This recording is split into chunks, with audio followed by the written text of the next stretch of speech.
राम राम जी। आज चर्चा का विषय रखते हैं त्रिकाल संध्या।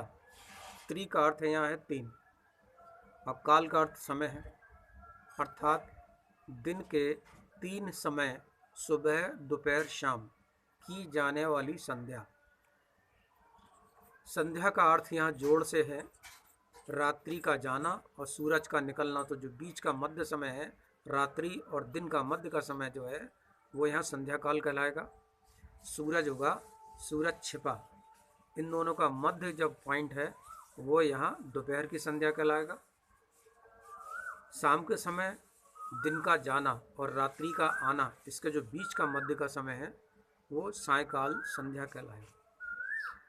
अब इस संध्या में आपको ईश्वर का नाम लेना है, उसका आराधना करनी है, धन्यवाद करना है प्रकृति का कि उन्होंने हमें अच्छा देखने का, अच्छा सूंघने का, अच्छा खाने का, शरीर उत्तम रहे, इसकी पूरी व्यवस्था दी उन्होंने। इसके लिए हम ईश्वर का धन्यवाद करते हैं। संसार में सारी चीज़ें हैं और हम उनका उपयोग कर पा रहे हैं। ऐसा भी समय होता है जिसमें संसार में बहुत सी चीज़ें होती हैं, मनुष्य शरीर उसका उपयोग नहीं कर पाता, तो हम उपयोग कर पा रहे हैं, इसलिए हमें ईश्वर का धन्यवाद देना चाहिए। संध्या में हम क्या मंत्र जपें? आपकी जो इच्छा हो जपो। सर्वोत्तम क्या हो सकता है? सर्वोत्तम हो सकता है ओम।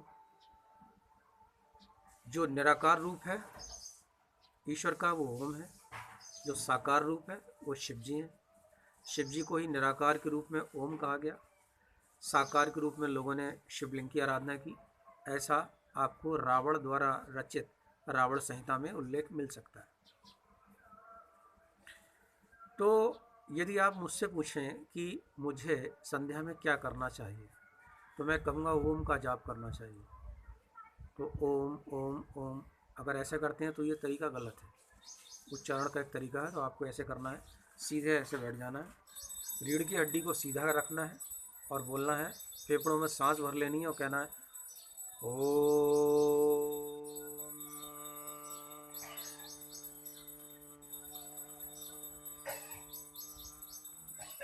जब तक श्वास रहे ओ को देर तक बोलना है। मुंह को बंद करके गुंजायमान होते हुए माँ बोलना है और तब तक बोलना है जब तक सांस पूरी पूरी समाप्त ना हो जाए।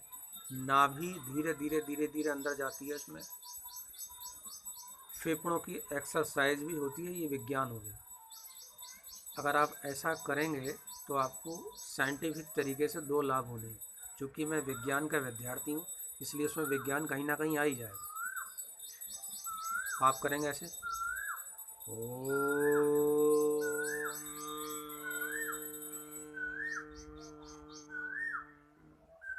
जब माँ को देर तक बोलेंगे तो नाभि धीरे धीरे धीरे धीरे अंदर की तरफ जाएगी, जैसे धौकनी अंदर की तरफ जाती है। बार बार बार बार 5-10 मिनट जब आप ऐसा करेंगे तो शरीर में वाइब्रेशन उत्पन्न होता है माँ को देर तक बोलने से। क्योंकि माँ बंद कर दिया आपने मुंह और देर तक बोला तो भ्रमण जैसी गुंजायमान हुई। उससे क्या होगा, जो रक्त की छोटी छोटी वाइन या ब्लड वेसल्स, उसमें बारीक से बारीक रक्त की नली में रक्त का प्रवाह हो जाएगा और जो सेल्स हैं वो एक्टिव हो जाएंगे। जो सेल्स के अंदर माइटोकॉन्ड्रिया है, केंद्रक जिसे बोलते हैं, वो एक्टिव हो जाएगा। वो एक्टिव हो जाएगा तो आपका शरीर स्वस्थ रहेगा। ये वैज्ञानिक कारण हो गया। और वैसे यहाँ ईश्वर की आराधना हो। पुनः एक बार फिर से प्रयास करते हैं।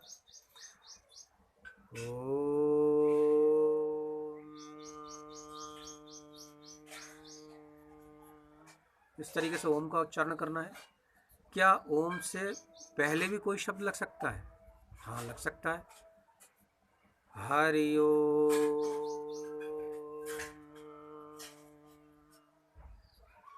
हरि ओम।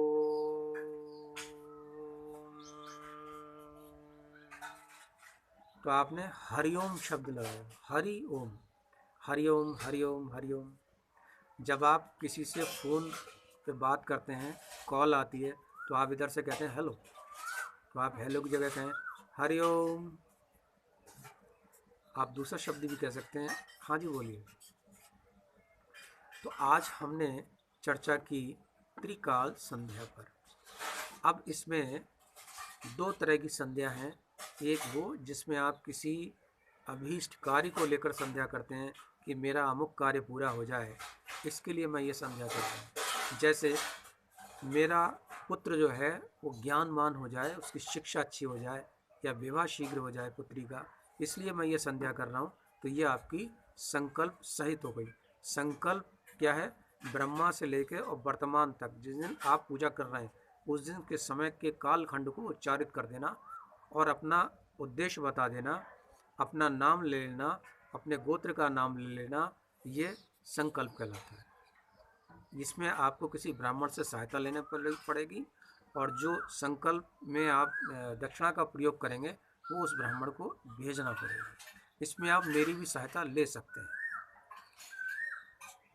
संस्कृत में बोला जाता है जैसे हरिओम तत्सत् श्री श्वेत वाराह कल्पे वैवस्वत मनवंतरे अष्टाविंशतमे कलयुगे कल प्रथम चरणे जम्बूद्वीपे भरतखंडे आर्यावर्तंतर्गते।